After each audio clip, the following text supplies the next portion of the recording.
لیکن روزہ رکھوایا کیوں ہے؟ اور رسول کریم صلی اللہ علیہ وسلم کو اتنی بڑی عبادت اللہ تبارک و تعالیٰ نے عطا کیوں فرمائی؟ ہم روزہ رکھتے کیوں ہیں؟ اگر کوئی غیر مسلم دوست ہم سے پوچھے کہ آپ روزہ کیوں رکھتے ہیں تو کیا جواب ہے اس کا؟ اللہ اکبر۔ روزہ ہے تو اس میں نماز بھی ہے، روزہ ہے تو قرآن پاک کی تلاوت بھی ہے، روزہ ہے تو تسبیحات بھی ہیں، روزہ ہے تو پھر مسجد کی زیارت بھی ہے، روزہ ہے تو درود پاک کی کثرت بھی ہے۔ یہ ایک ایسی عبادت رسول کریم صلی اللہ علیہ وسلم کو اللہ کریم نے عطا فرمائی کہ جو انسان کے مزاج میں انقلاب برپا کر دیتی ہے۔ اب جو لوگ روزہ رکھ رہے ہیں، اگر ان کے مزاج میں انقلاب برپا نہیں ہوا ہے، تبدیلی نہیں آئی، تو اس کا مطلب ابھی روزہ ہوا ہی نہیں ہے۔ رمضان کے 3 عشروں میں اس کو تقسیم کیا گیا رمضان المبارک کو۔ پہلا عشرہ رحمت ہے، دوسرا عشرہ مغفرت کا ہے، اور تیسرا عشرہ جہنم سے آزادی کا ہے، خلاصی کا ہے۔ لیکن روزہ رکھوایا کیوں ہے؟ اور رسول کریم صلی اللہ علیہ وسلم کو اتنی بڑی عبادت اللہ تبارک و تعالیٰ نے عطا کیوں فرمائی؟ ہم روزہ رکھتے کیوں ہیں؟ اگر کوئی غیر مسلم دوست ہم سے پوچھے کہ آپ روزہ کیوں رکھتے ہیں تو کیا جواب ہے اس کا؟ اور پھر روزہ 1-2 دن کا ہو سکتا تھا، یہ پورے مہینے کا روزہ کیوں ہے؟ روزے کو فرض ہونے کے لیے بنیادی وجہ کیا ہے؟ آخر وہ کون سی وجہ ہے کہ اللہ کریم نے اس روزے کو رکھنا ہم پر فرض قرار دیا، ضروری قرار دے دیا گیا؟ روزے دار کے لیے ہم جو بھی کام کرتے ہیں، چاہے وہ کاروبار ہو، چاہے وہ دنیاوی ہو، چاہے وہ دینی ہو، جو بھی کام کرتے ہیں اس کی بنیادی وجہ ہمیں معلوم ہونی ضروری ہے۔ بنا وجہ کے معلوم ہوئے وہ کام پائے تکمیل تک نہیں پہنچ سکتا ہے۔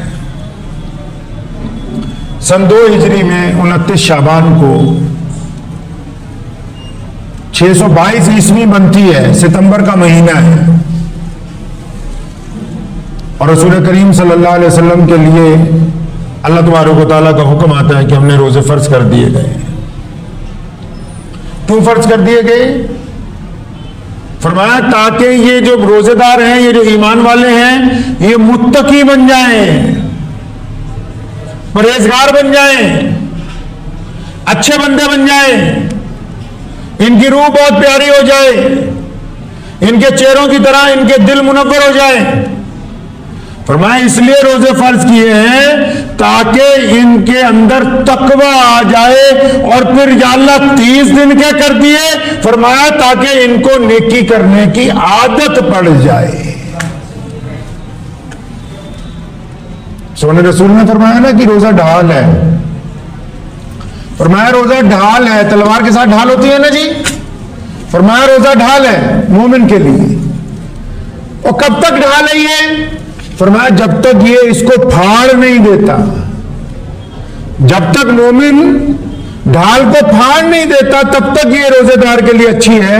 کہ یا رسول اللہ کیسے ڈھال ہے؟ فرمایا روزہ انسان کو زنا سے روکتا ہے، روزہ انسان کو برائی سے روکتا ہے، روزہ جھوٹ بولنے سے روکتا ہے، روزہ نگاہ کو گندی کرنے سے روکتا ہے، روزہ بے ایمانی سے روکتا ہے، روزہ ریاکاری سے روکتا ہے، روزہ غیبت کرنے سے روکتا ہے، روزہ مکاری سے روکتا ہے، روزہ حرام چیز سے روکتا ہے، روزہ حرام کاروبار سے روکتا ہے۔ اگر اتنی تمام باتیں، اگر ان میں سے کچھ کام روزے دار کرتا ہے تو وہ ڈھال پھٹ گئی، مطلب روزہ اس کا خراب ہو گیا ہے۔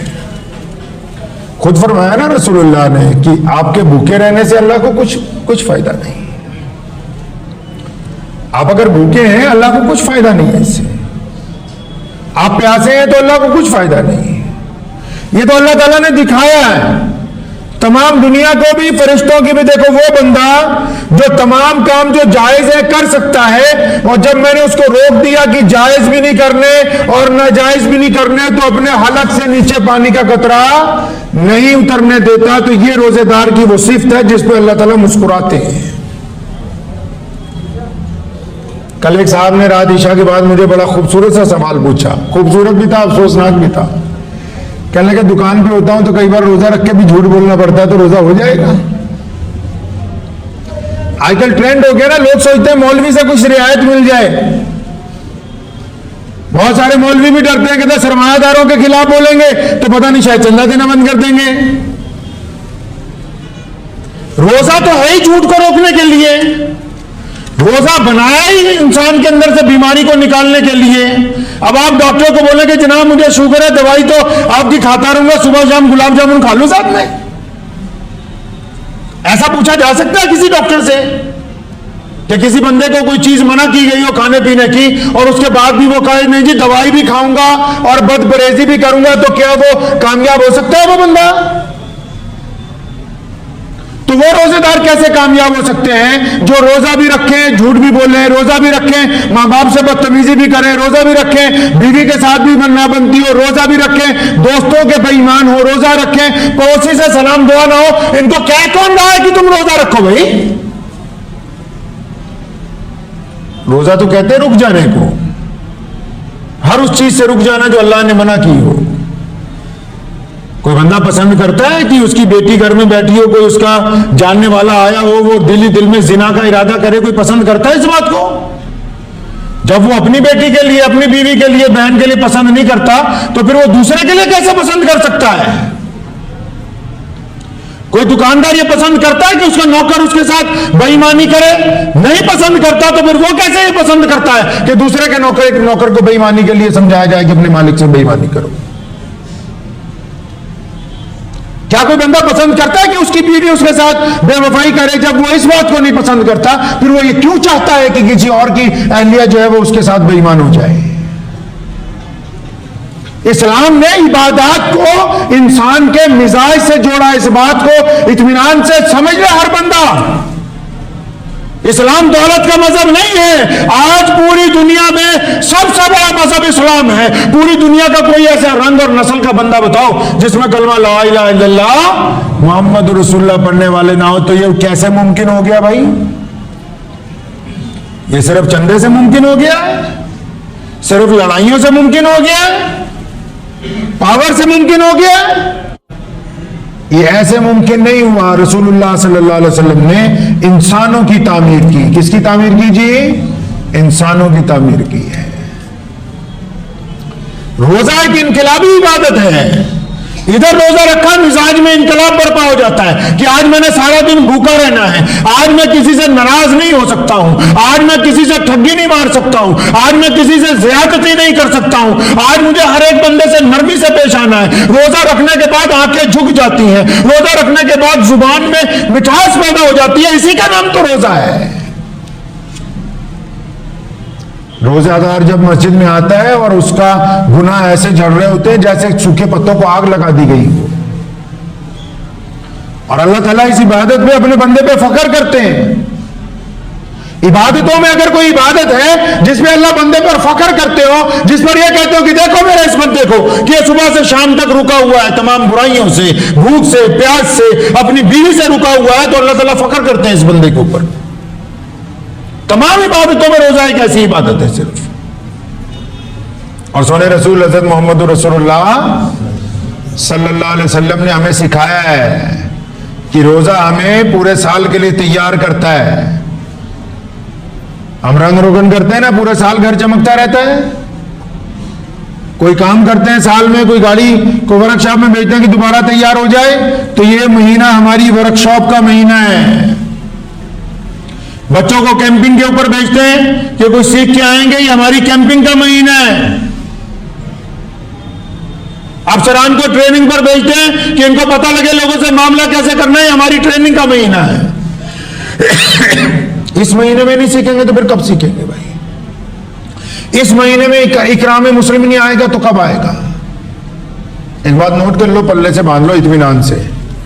جس کو روزہ رکھ کے بھی غصہ آتا ہے نا, روزہ رکھ کے بھی جو اکڑتا ہے, روزہ رکھنے کے بعد بھی جس کے ماں باپ کو اس سے ڈر لگتا ہے, روزہ رکھنے کے بعد بھی جو بے ایمانی نہیں چھوڑ رہا, روزہ رکھنے کے بعد بھی نماز نہیں پڑھتا ہے, روزہ رکھنے کے بعد بھی لوگوں کو زنا کی نگاہ سے دیکھتا ہے, روزہ رکھنے کے بعد بھی جھوٹ بولتا ہے, لکھ کے لے جائیے دل کی تختی پر، ایسے بندے کا روزہ ہو ہی نہیں سکتا کسی کے لیے، روزہ نہیں ہے اس کا، اس کو غلط فہمی ہے کہ میں نے روزہ رکھا ہے، وہ بھوکا اور پیاسا ہے، بس روزہ نہیں رکھا ہے اس نے۔ اور کچھ لوگ ایسے بھی ہیں جو سوچتے ہیں کہ پنجاب میں رہ رہے روزہ رکھے نہ رکھے کسی کو پتہ لگے نہ لگے، کسی کو پتہ لگے نہ لگے، وہ اللہ وحدہ لا شریک جو ایک پتھر کے اندر بند کیڑے کی خبر رکھتا ہے، جو دلوں کا حال جانتا ہے، اسے پتہ ہے کس نے روزہ رکھا ہے اور کس نے روزہ نہیں رکھا، وہ جانتا ہے۔ کس کو دھوکہ دینا چاہتا ہے بندہ؟ کس کو دھوکہ دینا چاہتا ہے؟ اللہ کو دھوکہ دینا چاہتا ہے یا اپنے آپ کو دھوکہ دے رہا ہے؟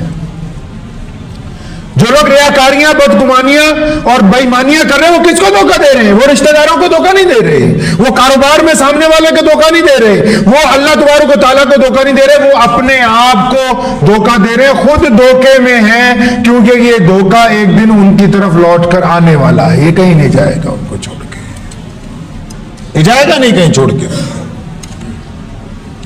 روزہ بھی رکھا ہو تو مزہ تب ہے کہ روزے دار کے مزاج میں نرمی آ گئی، روزہ رکھا ہو مزہ تب ہے کہ رات کو اٹھ کے اللہ تعالیٰ کی حضور عبادت کرتا ہو کہ یا اللہ جو خطائیں جو لغزشیں مجھ سے ہو گئی وہ معاف کر دیں۔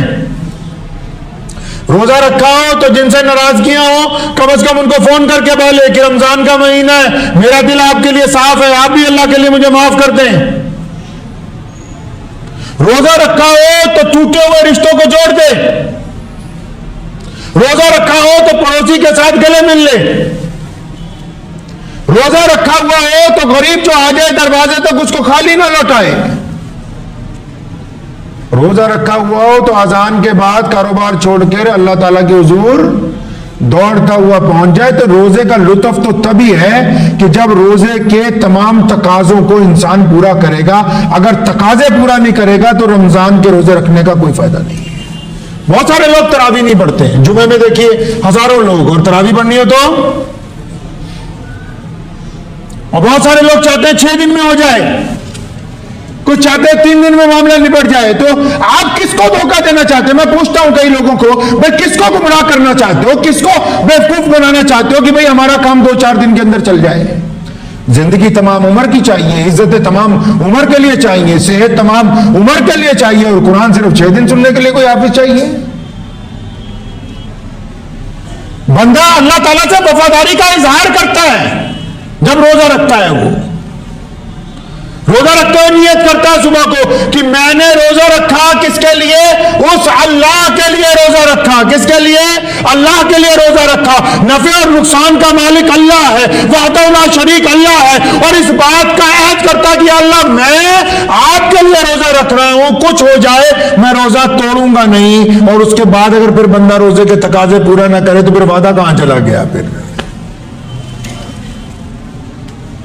میں مانتا ہوں کہ اگر تسبیح زیادہ کی جائے ثواب زیادہ ملے گا، روزہ رکھا جائے تو ثواب ملے گا، نماز پڑھی جائے تو ثواب ملے گا، قرآن پڑھا جائے تو ثواب ملے گا، لیکن میرے رسول صلی اللہ علیہ وسلم نے فرمایا انما الاعمال بالنیات، او کما قال النبی صلی اللہ علیہ وسلم، فرمایا کہ عمل کا دار و مدار نیت پر ہے۔ اگر تو نیت ہو گئی ہے پاک کہ اب اندر برائی کسی کے لیے نہیں ہے، تب تو پھر ساری عبادتیں قبول ہیں، ساری ریاضتیں قبول ہیں، تھوڑی ہو یا زیادہ ہوں۔ اور نیت میں اگر فطور ہے، روزہ رکھ کے بھی چگلی کر رہے ہیں بیٹھے ہوئے تو کوئی فائدہ نہیں ان کو ہونے والا ہے۔ روزہ رکھ کے بھی دوسرے کی فکر ہے کہ اچھا یہ کتنا کما گیا، اس نے کس سے بے ایمانی کی، مجھے پتا ہونا چاہیے۔ ارے ہم خود اپنا عمل دیکھنے کے لیے تیار نہیں، اگر اپنی کتاب کھول لیں رات کو بستر پر لیٹ کے تو ہماری آنکھیں شرم سے جھک جائیں گی، ہم دوسروں کے اوپر تنقید کرنے والوں میں شامل نہیں ہوں گے۔ مجھے امید ہے کہ آپ کو یہ ویڈیو پسند آئی ہوگی، اگر پسند آئی ہو تو یہ آپ اپنے دوستوں کے ساتھ شیئر کریں اور اس چینل کو سبسکرائب ضرور کریں۔